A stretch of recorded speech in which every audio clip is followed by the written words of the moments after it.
নমস্কার, শুভ সন্ধ্যা।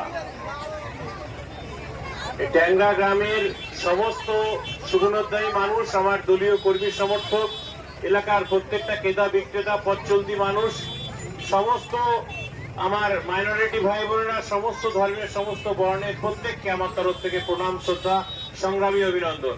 সকলে একসাথে বলুন, জয় হিন্দ, বন্দে মাতরম, তৃণমূল কংগ্রেস, তৃণমূল কংগ্রেস।